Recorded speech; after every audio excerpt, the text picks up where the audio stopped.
Major funding for these broadcasts has been provided by grants from Madison Realty Capital, New York Community Bank, M&T Bank, AmTrust Title, Ariel Property Advisors, Customers Bank, Capital One Bank, Meridian Capital Group. Additional funding has been provided by grants from AVR Realty Company, Bank of America Merrill Lynch, Briarwood Organization, CBRE, Citizens Bank, Colliers International NYC, Collins Building Services, CPEX Real Estate Services, Douglaston Development Levine Builders, Flushing Bank, Friedman LLP, Handler Real Estate Organization Handro Properties, Hodges Ward Elliott INC, Investors Bank, James D. Kuhn Real Estate Institute at Syracuse University, John Castamatidis Red Apple Group, Kilroy Architectural Windows, Matone Group, Mercantile Bank, Newmark Knight Frank, Optimum Window Manufacturing Corp., People's United Bank, Rockefeller Group, Rosewood Realty Group, SJP Properties, Stonehenge NYC, TD Bank, Terra CRG, the Merengoff Family Foundation, the Moynihan Organization, Moynihan Capital Partners, and these friends.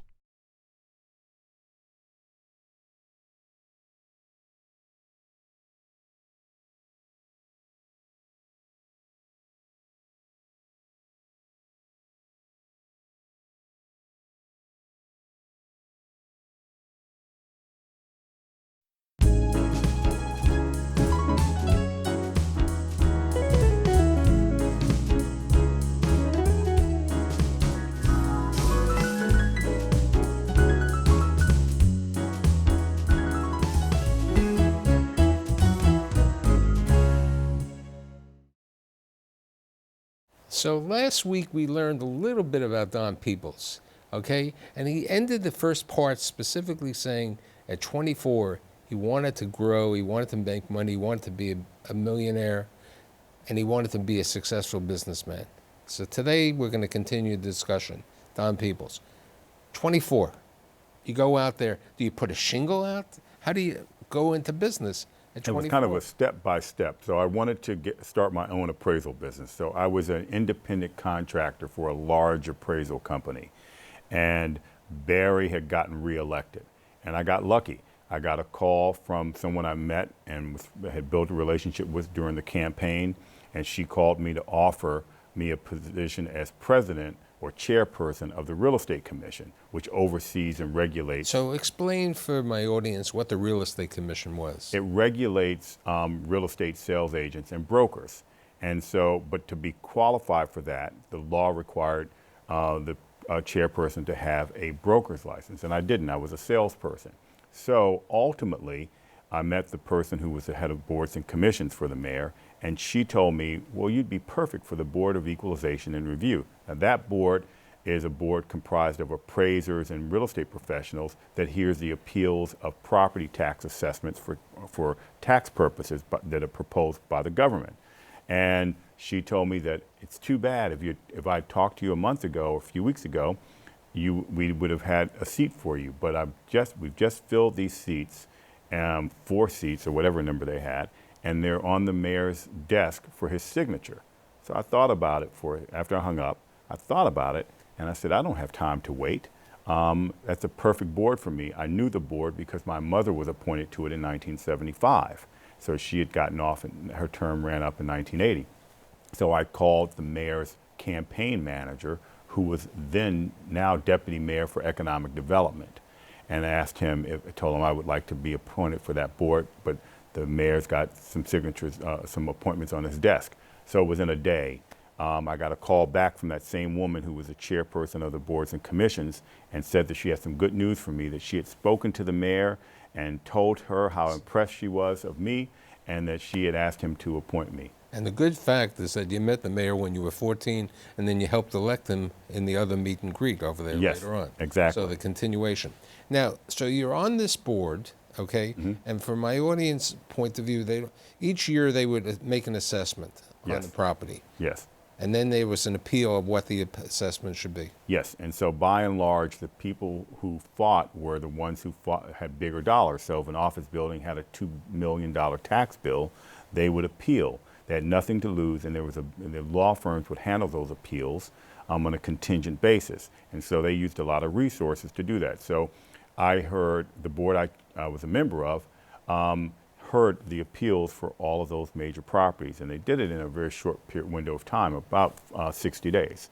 And so after my first year, the chairman of that board, who was a holdover from the previous mayor, the terms are 5-year terms, and so he was a holdover, and his term was up. And so I decided I would pursue the position as chairperson, and ultimately Barry appointed me as chairman of that board. And at that time I was 24. So I became a very powerful, influential person in local real estate when it came to the government. Now, you then captured from that another business, Yes. right? An appeals business. Yes. So when do you go into the appeals business? So once I was on the board, I went to HUD and I got certified as a HUD appraiser so I could start my appraisal business. And I said, if I'm qualified to oversee the assessments of all 165,000 parcels in Washington, D.C., then I should be qualified to appraise some low to moderate income housing units. And also Ron Dellums' office helped me, Congressman Dellums helped me out there. And so I got to meet the head person in the area office, ultimately became a HUD appraiser. That was the start of my appraisal business. And so I built the appraisal business. And then thereafter, I ultimately built my first office building. And so after as I was beginning to build my first office Is that building, Anacostia? yes. Okay. So talk to me how you got Anacostia, the story with the $750,000, the $900,000. So as I said, I started my appraisal business, and so I was an ambitious person. So ultimately, I started it in the little desk I had in my one-bedroom apartment in the west end of D.C. And then ultimately, I needed to have office space, and I grew the business and needed some help, so I hired a few people. So I expected I would expand even more, so I sublet from a law firm and took more space than I needed, and then I sublet that space out to 2 real estate brokers and their businesses. One of them was a member of the tax appeal board as well. So one day he came into my office and said, I've got a great piece of property for you, and it's in an area called Anacostia. Anacostia is was at that time an economically neglected area, destroyed by the riots. The commercial quarters were destroyed by the riots of '68 and never rebuilt. Barry had targeted that area for economic development. So I said, I don't want to own a property in Anacostia. I want to be downtown. And he says, no, take a look at this. And he shows me a letter signed by the mayor of Washington committing to another developer to pre-lease office space on this site. I said, well, why isn't this developer making a deal with your client? And he said, they're haggling over the price. I said, well, what's the price? He said, my client wants $900,000, and this developer only wants to pay $750,000. And I thought about it for a second. I said, okay, well, I'd be interested. And so I had been pursuing another development deal and downtown, and I assembled some partners who were more experienced developers than me, and that deal wasn't going anywhere. So I called them and said, how would you like to own half of an office building in Anacostia, pre-leased to the government, and we can build it together. You put up all the money and I'll get the deal done. Ultimately, that's how the deal went, with some heavy negotiating. And but we went and met with the seller of the property. I said, I have these fellows backing me. You know who I am, so you know I have, the mayor's going to treat me as well as he's going to treat these guys. And so we'll pay you the $900,000. You just need to give me a little time to make the deal with the city. And he did. And then ultimately we made a deal with the city. And you made the deal with the city, and you built the building, and you made a couple dollars, right? Yes, I built the building. I got a nice developer's fee of several $100,000. And then when we had the permanent loan, we got some excess proceeds. We built the building with a forward takeout from a life company. Yep, from American United Life, and then built it early, about 9 months early, and then the building cash flowed immediately and made me a multimillionaire.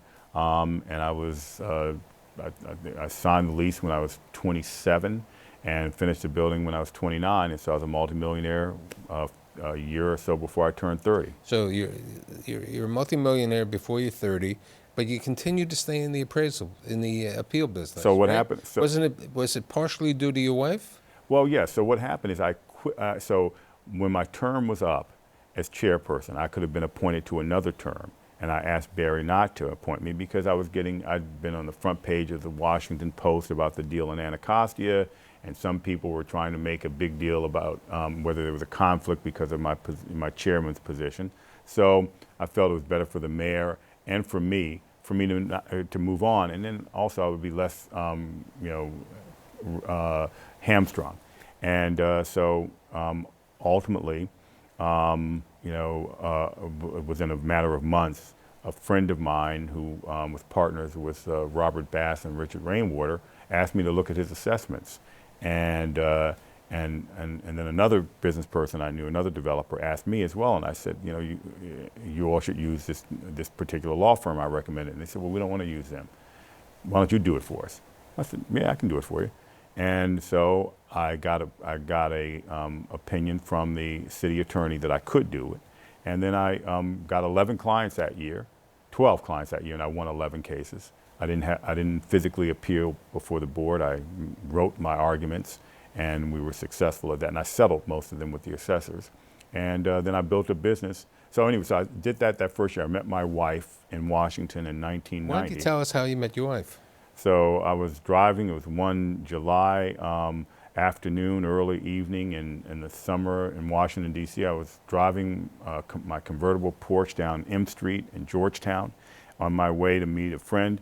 And I saw, I was at a light and I saw a couple people's head turns, and I looked to see instinctively what they were looking at. And it was this tall, beautiful blonde woman jaywalking. And I looked at her, we looked at each other, we made eye contact. She smiled, I smiled, we kept looking. And I saw her ultimately walk into the hair salon where I actually got my hair cut.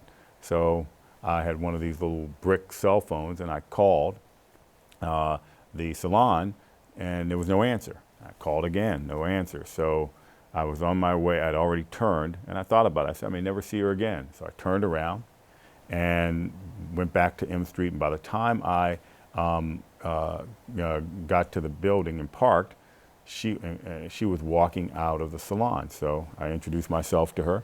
Ultimately, she was doing some shopping for her new apartment. I tagged along for a few minutes, and then we went to have a drink at the Four Seasons in Georgetown. And then that weekend went to New York to see Phantom of the Opera and Gypsies. And within a month we were living together, a year we were engaged, and a year later we were married. But she was also influential in telling you to stay in the business. Yeah, Katrina is very much a good team player and a good member of the team, and so she's my top advisor. And so back then, I talked about my business a lot because that was really what was consuming most of my energy and time. And I said, I'm kind of done with this tax appeal business because I want to build some more buildings. And she said, well, how much money did you make? And I told her how much money I made, in a short window of time. And she said, well, why don't you grow it? And she actually introduced me to a friend of hers who worked for a large developer, and he became a client. And she got me to focus on it, and so I started marketing the business and using my political relationships, because by that time I was amongst the premier political fundraisers in Washington, D.C., and amongst the most influential in terms of local politics in D.C. So how does the kid from D.C. now decide to go down to Florida? So I had this nice run, built this tax appeals business, which was the largest business in the city of that. I represented all 3 public utilities, major hotels and office building owners, and 400 plus appeals per year. And so Barry had his downfall. He left office. I survived that, grew our business, and then he was coming back into office, and there was the former mayor was attracting the Washington Wizards from where they played in Landover, Maryland, to bring them downtown and build an arena for them. But they needed a site to clear for them, and that included 2 government office buildings, so they had to relocate those employees to someplace else. So they had an RFP for developers to provide space for them. I bid on that and put 2 buildings in that we were partners in, and ultimately we were the least expensive. Long and the short of it is because the media and the public were surprised that Barry had come back after his stint in jail, and that he was reelected, and I had a close relationship with him. They made that a big deal, and as a result, he ultimately pulled my leases back. So I was, after frustration, I went on a vacation to Miami. Liked it, got a vacation. Katrina and I went down there for a break, and we liked it, got a vacation home. And then we're down there in December for New Year's weekend and New Year's holiday of December 1995. And I was reading a newspaper article, and it told a story about how the city of Miami Beach was looking for a developer to build the Royal Palm Hotel, and they were looking for an African-American developer. And so I thought, wow, I never saw where they were looking for, a government was looking for a specific group of people, but it was because of a tourism boycott, because of discrimination against African Americans in the hospitality industry, and this was part of a settlement. So I figured, how many African American developers are there in the country that would be able to do something of this size, and how many were looking at the Miami Herald at this particular time? Hopefully very few. And so I told Katrina when we flew back, I said, we're going to bid on this project, and we're going to win it, and it's going to change our lives. And so we bid on it, and she worked with me to help me put together the RFP, and in June of 1996 we were awarded the development rights. And when did you finish that project? I finished that project in 2002. Okay, and then you also did the Bath Club. Yes, oldest social club in the Southeast United States that was one of these restricted clubs. And from Washington, D.C., I never knew what a restricted club was until I was in Florida. And what it was is a club that didn't allow African Americans or Jews. And I became the first black member there, not intentionally. I just became a member, and it turns out that I was the first African American member. Ultimately, I bought the club because it was struggling economically, and I bought it and then redeveloped it, built what is considered one of the most luxurious and most successful buildings in that market in terms of condos, and I still own the club today. Let's talk about books. How do you decide to write 2 books? Interestingly enough, I was I was traveling in San Francisco, and I'm a big reader. I like to read. I like to read biographies, and I like to read stories about business and politics from people who have done them, so I can learn from those experiences. And especially when I was younger, while I didn't go to college, I self-educated myself in the spaces that I thought were important to what I did.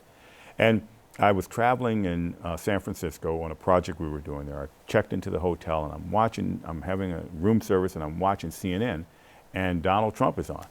And he's telling the story about you're born, he was saying how as an entrepreneur, you're a born entrepreneur. You either have it or you don't. And I'm like, people are actually probably watching this and believing what he's saying. And the reality is that I thought about myself from Washington, D.C. I mean, growing up in a political environment, my father, a government worker and an auto mechanic, I certainly was not the expected entrepreneur. And so I wasn't born with it. I developed those skills. And so I decided to write a book. So what was the first book called? The Peebles Principles.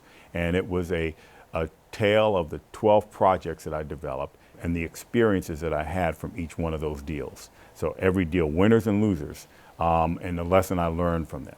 And so, I thought that giving the reader a real ringside view on how these deals are done and how you learn from those experiences. And what about the second book? The second one was more of a how-to. It was basically a book I wrote during the real estate recession. What was that called? And that was The People's Path to Real Estate Wealth. It was designed, it was a book about opportunistic investing. So after Florida, what do you do next? You know, I saw the market getting overstimulated in the mid-2000s, and so I began to sell. And so we sold almost. You were in Vegas at times. Yeah, we were in Vegas. So we expanded into Vegas and San Francisco. And so We ended up selling in San Francisco, except one parcel that we were going through a rezoning, and then we had a site in Las Vegas that we were rezoning.